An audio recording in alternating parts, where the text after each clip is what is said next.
G'day, Teeth here from pickinglessons.com.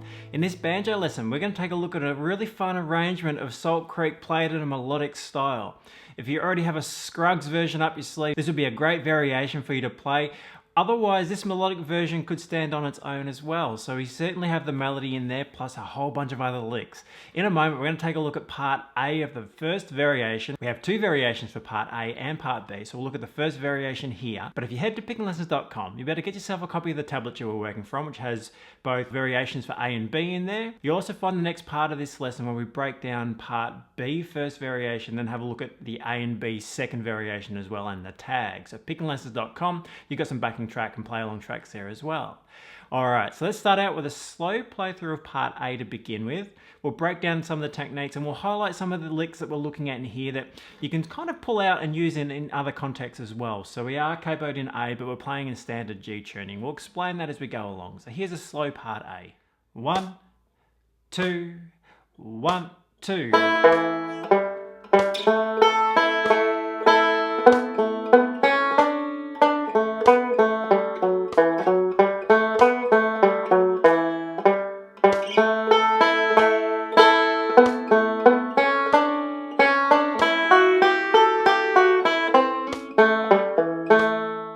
So first variation of part A, we start out firstly with this little pickup,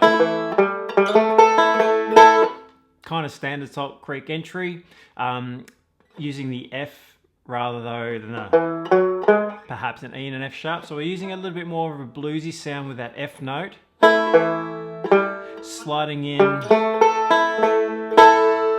the G position there.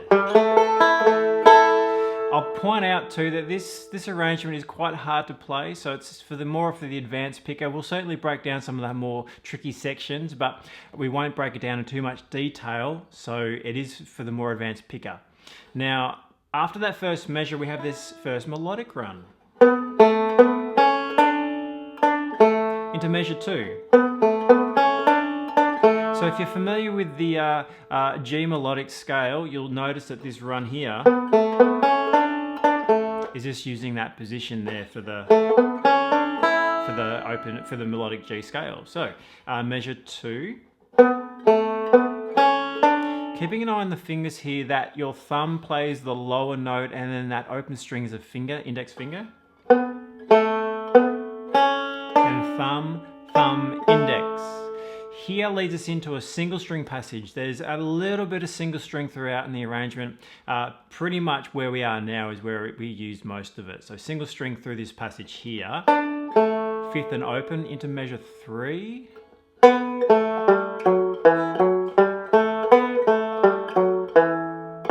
Into measure 4. So let's have a look at that. The single string technique, basically what you want to do is thumb on the downbeat, index on the up. That works really well through this passage. So thumb on the downbeat, index on the offbeat, thumb, index, thumb, index, thumb, index, thumb, index. Continue that on, thumb, thumb for those final 2 notes in measure 4. We are feeling this in cut time. It's quite quick, but as we practice it a little bit slower, we'll count it in 4 just to make it easier. Let's have a run through the first 4 measures here, measures 1 through 4, with the pickup. 1, 2,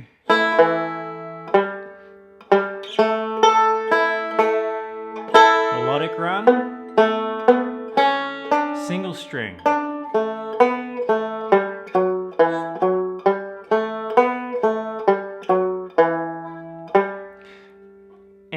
4 there on fret 3, which will take us into measure 5, which is a repeat of measure 1.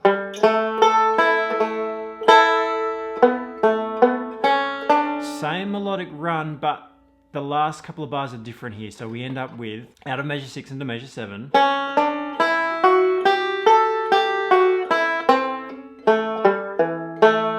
Now, these last two measures are great. You could use it just as a lick over a G chord. It works really well. Let's have a look at that nice and slow. So we're starting this melodic position with your first finger.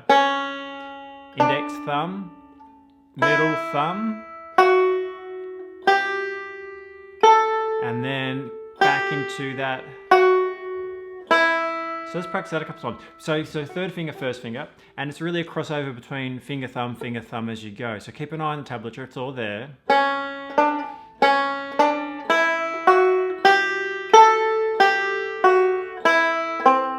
Into this hammer on, and we're going to hammer on from 3rd to 4th fret. So that's the flat 3 into the major 3rd. They're very bluesy sound, but then our thumb plays that note. Then we pick an open G on the way back. So it's a little bit of single string, thumb with the pull off, and you can use your thumb on those final 2 notes before we hit the repeat. 2 notes into measure 7 through to measure 8.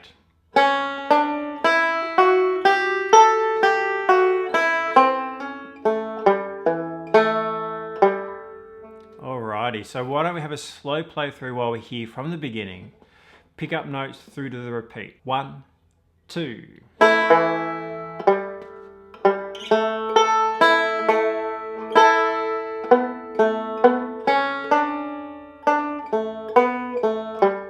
Single string.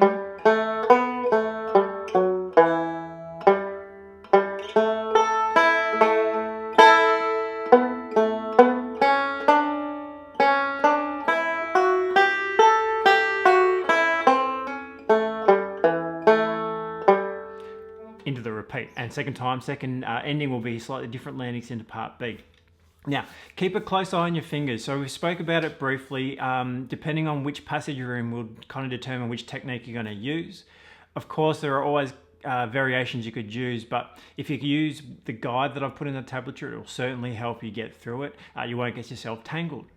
Left hand position's pretty straightforward. If you know your melodic scale okay, this is not too crazy. As we go through the next few sections, it's going to get a little bit more tricky for sure, and as we progress through it to a faster tempo, it's quite tricky to play if you haven't got your left hand and your right hand fingers sorted out. So use the guide in the tablature, it certainly helps, but make your own tweaks to that if you like, but just make sure it's efficient and you're not going to trip yourself up anywhere along the line. Okay, so there was part A. Now part B, head to pickinglessons.com. We'll break that down in the next lesson, and then we'll have a look at the variation for part A and part B with the tag. And there's also a play along and backing track you can use there to help practice along once you get to know it, and the tablature's there of course as well. So pickinglessons.com, I'll see you there.